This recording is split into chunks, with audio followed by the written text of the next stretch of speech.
جو کہ DGISPR کی پریس کانفرنس کے کانٹیکسٹ میں کیا، اور جنرل عاصم منیر کا جو چیف آف ڈیفنس فورسز کے طور پر تقرر ہے جس میں تاخیر کی گئی، اس کانٹیکسٹ میں یہ انکشاف بہت اہم ہے۔ انہوں نے یہ کہا کہ اس وقت سب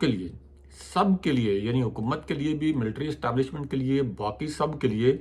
ایک ہی مسئلہ ہے، اور وہ مسئلہ ہے عمران خان۔ تو انہوں نے کہا کہ اس وقت صرف عمران خان سب کے لیے ایک بہت سیریس مسئلہ ہے، اور اس کے بعد انہوں نے یہ تاثر دیا کہ پورا فوکس یہ ہے کہ عمران خان صاحب کو کیسے مینج کیا جائے، یعنی اس کے باوجود کہ عمران خان صاحب کو 2 سال سے زائد عرصے سے جیل میں بند رکھا گیا ہے، ان کی پارٹی کے اوپر ظلم و ستم کے پہاڑ توڑے گئے ہیں، بشرا بی بی صاحبہ کو استعمال کرنے کی کوشش کی گئی، یہ جو کوشش تھی ناکام ہوئی۔ بشرا بی بی صاحبہ ہر قسم کی قربانی دے کے عمران خان صاحب کے ساتھ ڈٹ کے کھڑی ہیں، لیکن اس کے باوجود تمام سٹیک ہولڈرز جو ہیں وہ یہ سمجھتے ہیں کہ سب سے سیریس ایشو ان کے لیے عمران خان صاحب ہیں، یعنی عمران خان صاحب سے نمٹنے کے لیے تمام تر وسائل اس وقت جو ہیں وہ جھونکے جا رہے ہیں۔ تو اس سے بھی اندازہ لگایا جا سکتا ہے کہ عمران خان صاحب کی پاپولیرٹی کتنی ہے، لیکن اس کے اندر جو سب سے اہم بات یہ ہے کہ نجم سیٹھی صاحب کے اس انکشاف سے یہ بھی پتہ چلا کہ اسٹیبلشمنٹ کو بھی یہ ادراک ہے، اسٹیبلشمنٹ کو بھی یہ پتہ ہے کہ عمران خان صاحب ہی ان کے لیے سب سے بڑا چیلنج ہے۔ تو یہ ایک بہت بڑا ایکنالجمنٹ ہے نجم سیٹھی صاحب جو کہ عمران خان صاحب کے ناقد ہیں، ان کی طرف سے بھی کہ عمران خان صاحب اتنے مقبول ہیں کہ وہ اس وقت سب سے بڑا چیلنج بنے ہوئے ہیں۔ اس کے بعد نجم سیٹھی صاحب نے کہا کہ اگر یہ سلسلہ ایسے ہی چلتا رہا تو نواز شریف تو کبھی وزیر اعظم نہیں بنیں گے، ہو سکتا ہے کہ آنے والے وقت میں مریم نواز یا شہباز شریف ہی وزیر اعظم بنے، لیکن جاننے والے جانتے ہیں کہ اگر establishment, supreme court, high court, deputy commissioner, assistant commissioners کی سپورٹ نہ ہوتی اور آؤٹ آف وے جا کے دھاندلی نہ کی جاتی تو نون لیگ جو ہے یہ کل ملا کے 2024 کے الیکشن میں 2 نشستیں بھی حاصل نہیں کر سکتی تھی، کیونکہ ان کے جو سب سے بڑے کراؤڈ پولر تھے، نام نہاد جن کو یہ کہتے تھے کہ ہمارے قائد ہیں، میاں نواز شریف، جب وہ اپنی دونوں نشستیں ہار گئے تو باقی کوئی نشست جیت سکتا تھا۔ لیکن اب اس پوری صورتحال میں GHQ اور خواجہ آصف اور PTI کے متعلق بھی ایک اہم خبر سے آپ کو آگاہ کرتے ہیں۔ اب خواجہ آصف نے DGISPR کی پریس کانفرنس کا حوالہ دیتے ہوئے یہ کہا کہ انہوں نے کئی جو فوج کے شہداء ہیں ان کے نماز جنازہ میں شرکت کی ہے، لیکن آج تک PTI کا کوئی بندہ کسی بھی شہید فوجی کی نماز جنازہ میں نہیں آیا۔ اس کے بعد خواجہ آصف نے یہ کہا کہ پاکستان کی افواج بغیر کسی تفریق کے اس مادر وطن کے لیے قربانیاں دے رہی ہے، مگر PTI ان قربانیوں کو تسلیم نہیں کر رہی۔ لیکن یہاں پہ ایک بڑے مزے کا ٹوسٹ ہے، یہ جو خواجہ آصف آج PTI کو تانے دے رہے ہیں، ان کا اپنا ایک ٹویٹ دوبارہ وائرل ہو گیا جو انہوں نے 2021 میں کیا تھا۔ اس ٹویٹ کے الفاظ ذرا غور سے سنیں۔ اس وقت انہوں نے کہا تھا کہ 1970 کے انتخابات میں عوامی لیگ کو اکثریت ملی تھی، لیکن ووٹ کو عزت نہیں ملی، نتائج تسلیم نہیں کیے گئے، الیکشن میں دھاندلی کی گئی، فوجی آمر کا ذاتی ایجنڈا قومی ایجنڈے پر غالب آ گیا اور پاکستان 2 لخت ہو گیا، 2 ٹکڑے ہو گیا۔ آج 50 سال بعد بھی ووٹ کی عزت کی جنگ جاری ہے، وفاق کو خطرات لاحق ہیں، اللہ ہمیں کسی سانحے سے محفوظ رکھے۔ یہ خواجہ آصف کی ٹویٹ دوبارہ وائرل ہوئی ہے، لیکن یہاں خواجہ آصف کی ایک ویڈیو بھی وائرل ہوئی ہے، کیونکہ یہ خواجہ آصف جن کو عمران خان صاحب رنگ باز بھی کہتے ہیں،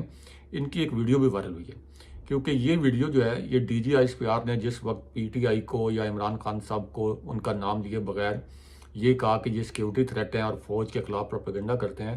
تو خواجہ آصف کی ایک ویڈیو وائرل ہوئی ہے جو کہ انہوں نے پارلیمنٹ کے فلور پہ کی تھی، اور اس میں انہوں نے یہ الفاظ استعمال کیے تھے کہ پاک فوج 65 کی جنگ ہار گئی، 71 کی ہار گئی، 84 کی جنگ ہار گئی، کارگل کی جنگ ہار گئی۔ تو جو پاک فوج نے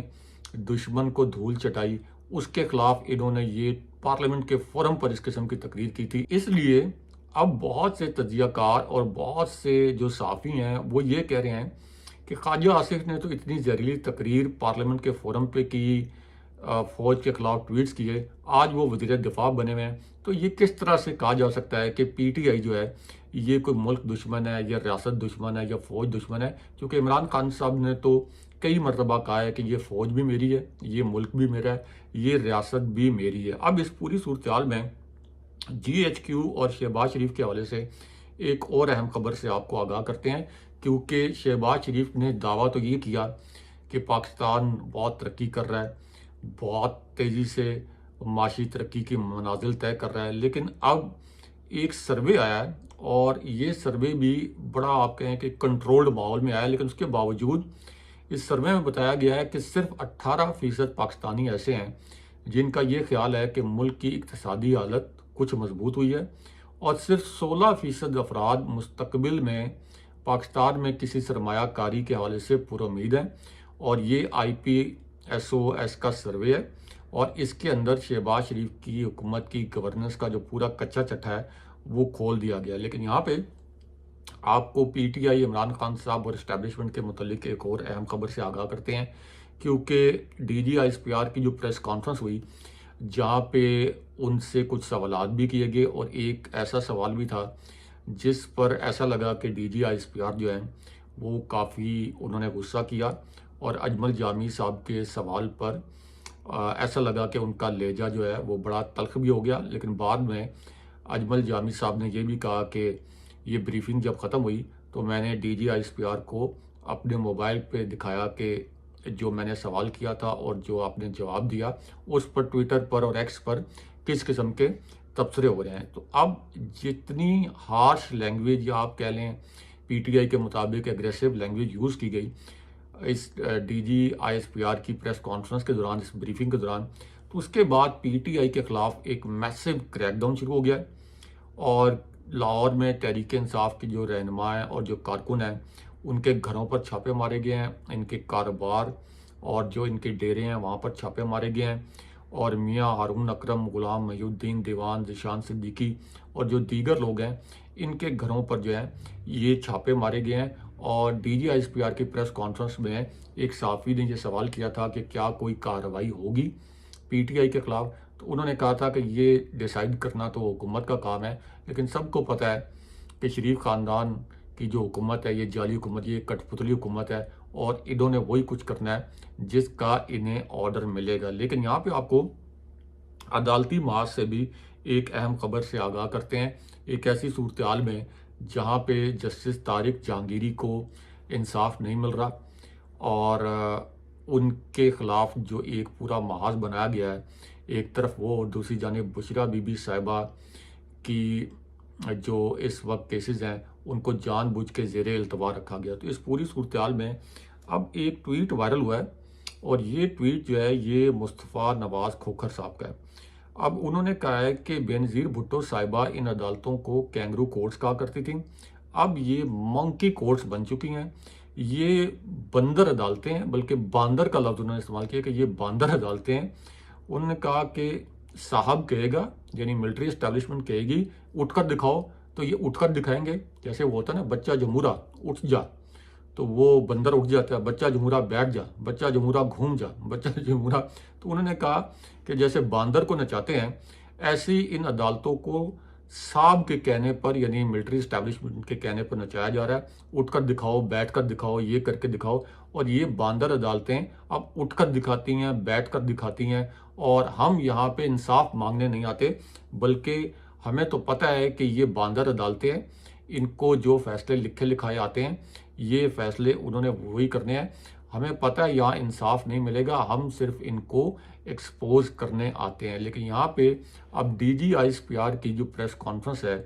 اس پر عمران خان صاحب کا رد عمل بھی سامنے آیا ہے، اور یہ رد عمل جو ہے یہ علیمہ خان صاحبہ کے ذریعے سامنے لایا گیا، اور اس رد عمل میں اب علیمہ خان صاحبہ نے یہ کہا کہ یہ ان کے الفاظ ہیں کہ اس ملک میں چھوٹے چھوٹے یزید اور فرعون ہیں، اور اگر کوئی یہ سمجھتا ہے کہ ہم ان یزیدوں اور فرعونوں سے مروب ہو کے چپ ہو جائیں گے تو یہ ان کی بہت بڑی غلط فہمی ہے۔ اگلے پروگرام تک کے لیے اللہ حافظ۔